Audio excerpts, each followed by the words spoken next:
Our speaker this morning is Anant Maheshwari, President Microsoft India, Vice Chair NASSCOM. Over to you, Anant. Thank you so much.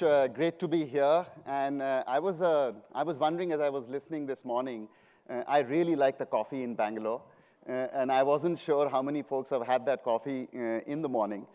So let me start by asking a very, very simple question. Is Bangalore going to be the deep tech capital of the world? Or will Bengaluru be the deep tech capital of the world? It is a tricky question. It is a trick question. And therefore, what I'd like everyone to do, I'm going to say Bangalore. And whoever wants Bangalore to be the deep tech capital of the world, shout out Bangalore. Whoever wants Bengaluru to be the deep tech capital of the world, shout out Bengaluru. So first, let's shout out for Bangalore. Who are with me on Bangalore for the deep tech capital of the world? Shout out Bangalore. Bangalore. And now I think let's get the shout out for Bengaluru. Woo! So Bengaluru. And I asked this question very specifically because I think we are transforming. There is a lot of global innovation capital that sits in Bangalore. And very, very markedly, we are seeing that transition to a deep Indian ethos as it is coming through, with Bengaluru really shaping up how the product ecosystem in India will come up. So I'm going to talk a little bit about India and the opportunity of India as we see it.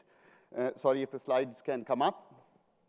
But just thinking about India, there's a lot of headlines that we see around India that are all around us. It is the third largest startup ecosystem. We just spoke about it. The largest.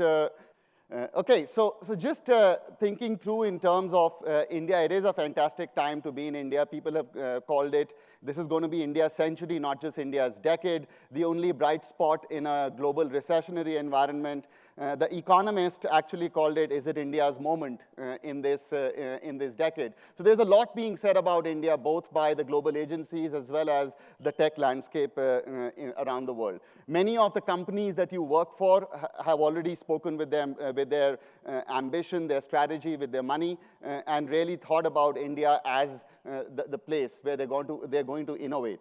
And also, I think India has transformed earlier just as the back office of the world, now deeply being thought about as the innovation capital in many companies and in many organizations that you're part of.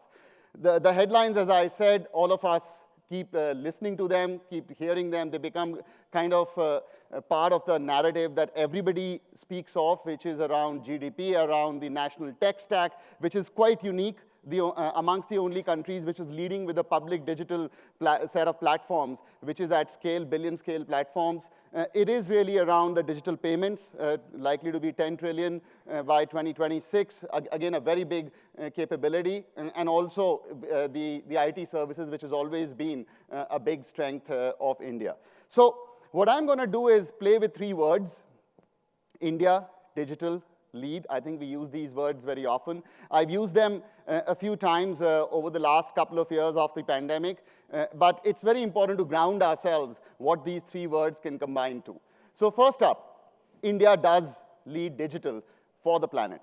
And all of us know about this. This is about the access that exists on the internet, on smartphones in the country, and which is at the largest possible scale on the planet, amongst the largest, and likely to become the largest as we continue to go. It is about the intelligent cloud. It is about the intelligent edge. And that is really where India is leading digital. But digital also leads India. And if you really now look at who we are as a group here, as a community, NASSCOM itself came around with the power of the IT services from India, the IT industry, more than $220 billion, the largest export that India has, and also continuing to grow as we continue to build forward in very different parts of the tech ecosystem in India, which is the startup ecosystem that we speak of. And then all of us are really coming together to lead Digital India. There are varying estimates of number of engineers that get produced in India every year, at the minimum 500,000 engineers. It is also the third largest pool of AI talent on the planet. This is based on LinkedIn data. And it's very important to think about this because artificial intelligence, as we all know, is at the cutting edge of shaping deep tech. So therefore, how do you really bring together these three aspects of digital leading India, India leading digital, and all of us leading digital India? I will talk a little bit about innovation. And that's really the focus that I would have as I go forward in the rest of my talk, as to what really constitutes innovation and what will make Bangalore or Bengaluru or India the capital of the planet when it comes to tech innovation.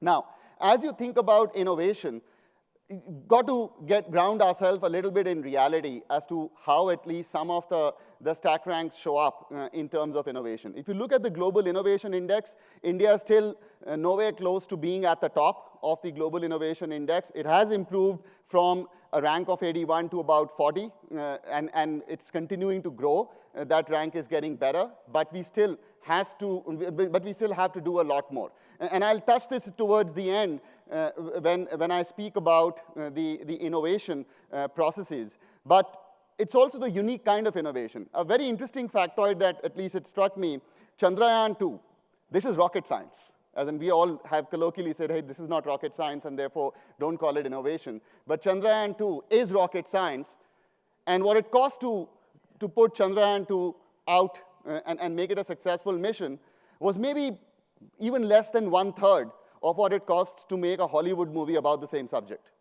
So it's really about how you get a lot of innovation done in a very, very cost-effective, efficient manner, which is globally leading in what you do. And that, I think, is a unique strength that India provides to the planet and can make us the capital of the planet in thinking about it. The global capability centers or the global innovation centers that exist in India and have existed for more than a couple of decades now are ramping up even more. And the pandemic has accelerated that move. The current global recessionary environment will even more accelerate that move to bring that capability to India. And that's no longer about cost. It's about the capability that exists in India today. So it's really important to think about innovation on multiple dimensions as we speak about it. So I will touch upon 4 broad areas on what is the culture of innovation and how do you create innovation. It is, when you talk about deep tech, it is about the talent, it is about the data, it's definitely the different kinds of deep tech and what constitutes deep tech, and then finally, what process you use to drive deep tech innovation. So let's talk through each one of those 4 elements one by one. Now, on capital of the world, I would say on talent, we are definitely the talent capital of the world. You can debate this in multiple ways, but where we are going on very different counts, India is the talent capital of the planet, and that's why you see that exclamation mark that I have at the end of it, because I think that is broadly settled in a lot of debates that happen on whether India is the talent capital of the planet or not. And we have it in our IT services companies. We also have it in the startup ecosystem. And it's now very encouraging to see the B2B SaaS capability that's coming from India. And Debjani had a number of those companies listed in her charts who are really becoming the brand ambassadors of India's B2B SaaS ecosystem around the planet. So talent, definitely. We are the talent capital of the planet. Now, the next one, data capital of the planet. I think we are on our way to become the data capital of the planet.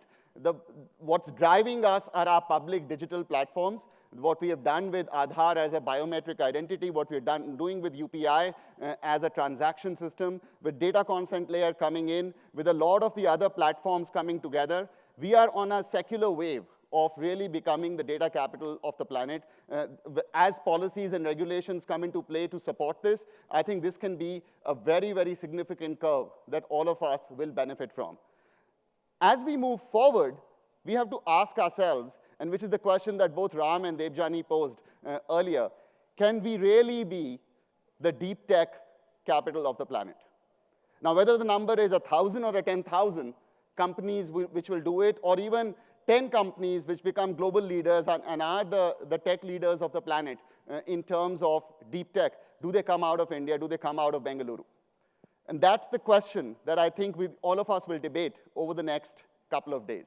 It is an aspiration that we should have. It is a question mark on what will it take for us to become the deep tech capital of the planet. I referred a little bit to space tech when I mentioned Chandrayaan. It gives me great joy to even understand that of the total 100+ startups that we have on space tech in India, 47 happened in the last year. So there is a very strong momentum to keep building a lot of capability, which is quite unique and which is really planet leading in terms of what we are going to do. The next question and the last question I have is, can India become the innovation process capital of the planet? Now, many of you would say, hey, listen, we are the Jugaad country. And therefore, we get things done in a very different way. There's a lot of also capability that we have in individuals. If you talk about a lot of innovation that's happened in India, it's associated with people a lot more than to say there is a company or a set of companies who are just process leaders in terms of driving innovation. If I go back into the automotive business, even 50 years back, Toyota really became that company from where innovation was coming out. At one point in time in the industrial era, GE was the country where innovation was coming out at scale. Now, can there be companies like that that can come out of India who can really be the process champions for innovation? Now, we have inherent capability because our IT services firms and the process outsourcing has shown the world that India can drive process. Very strong process. Six Sigma process can be driven out of India in supporting business. Can that be replicated in innovation? And this is really important because then it becomes a very, very secular way to induct those 500,000 or million engineers every year and bring them into the curve of learning, of driving innovation at scale. So truly becoming the process capital of the planet on innovation is very important. And all the mentors and the guidance and the ecosystems that we talk of can really bring it together. Finally, let me just bring it to a close and ask the last question. As we develop this tech, as we develop this deep tech, can we lead trusted tech on the planet? Can we lead sustainable tech on the planet? And as Ram asked the question, can we truly reflect that diversity and inclusion in creating inclusive tech? Just to take that one particular aspect of inclusive tech, there are 1 billion people on the planet with disabilities.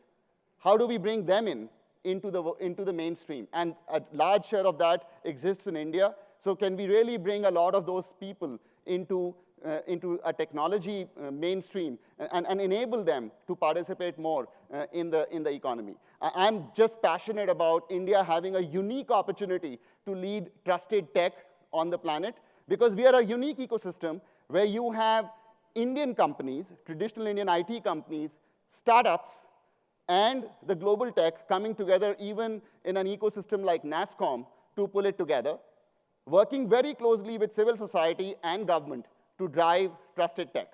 So I was really enthused when I saw the NASSCOM Center for Responsible AI just coming together. It's very important as we bring all of those principles and drive this forward. So with that, let me close. And I truly believe, Bengaluru has the potential to become the deep tech capital of the planet, and all of you will make it happen. Thank you so much.